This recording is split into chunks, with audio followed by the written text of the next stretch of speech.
नमस्कार, Lokpradhan news channel मध्ये स्वागत आहे।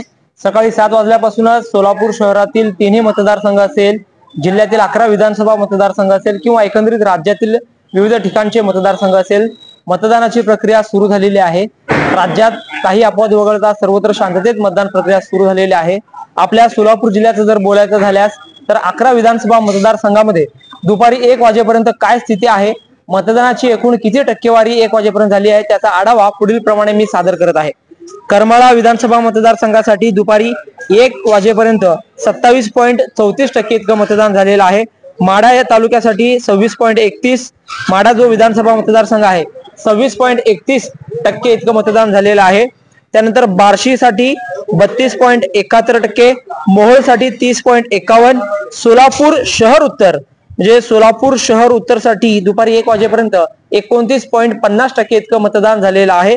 त्यानंतर अक्कलकोट विधानसभेसाठी 33.18%, सोलापूर शहर दक्षिण साठी 29.53%, पंढरपूर विधानसभेसाठी 31.58, सांगोला मतदारसंघासाठी 31.58%, तर माळशिरस मतदारसंघासाठी 30.50% इतकं मतदान झालेलं आहे। सकाळी 7 ते दुपारी 1 वाजेपर्यंतची आकडेवारी जिल्हा निवडणूक कार्यालयाकडून दिलेली आहे। जिल्हाधिकारी कुमार आशीर्वाद यांनी प्रसार माध्यमांना ही माहिती दिलेली आहे। एकंदरीत सोलापूर जिल्ह्यातील 11 विधानसभा मतदारसंघाचा आढावा घ्यायचा झाल्यास दुपारी 1 वाजेपर्यंत 29.44% इतकं मतदान सोलापूर जिल्ह्यात झालेलं आहे। आता दुपारी 1 वाजेपर्यंतची आकडेवारी आहे।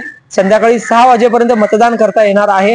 तर आता दुपारनंतर मोठ्या प्रमाणात मतदार बाहेर देखील पडू शकतील, त्यामुळे कदाचित संध्याकाळी 6 वाजेपर्यंत मतदानाची टक्केवारी मोठ्या प्रमाणात वाढण्याचे देखील संकेत आहेत। सोलापूर शहर जिल्ह्यात सरासरी जवळपास 55 ते 60% इतकं मतदान होईल असं राजकीय जाणकार सांगत आहेत। अजून आणखीन मतदार बाहेर पडणार आहेत। एकंदरीत सोलापूर जिल्ह्यात शांततेत मतदान प्रक्रिया सुरू होत आहे। लोकप्रधान न्यूज चॅनलवर सोलापूर जिल्हा असेल, शहर उत्तर दक्षिण मध्य असेल किंवा राज्यातील महत्त्वाच्या घडामोडींचा आढावा आम्ही लाईव्ह तुम्हाला घर बसल्या दाखवत आहोत। त्यामुळे लोकप्रधान न्यूज चॅनल सबस्क्राईब करायला विसरू नका आणि मतदानाची जी आकडेवारी असेल किंवा घडामोडी असेल ते तुम्हाला घर बसल्या लोकप्रधान न्यूज चॅनलवर YouTube वर तुम्हाला पाहायला मिळणार आहे। झहूर सैयद सोबत अकबर बागवान, लोकप्रधान न्यूज सोलापूर।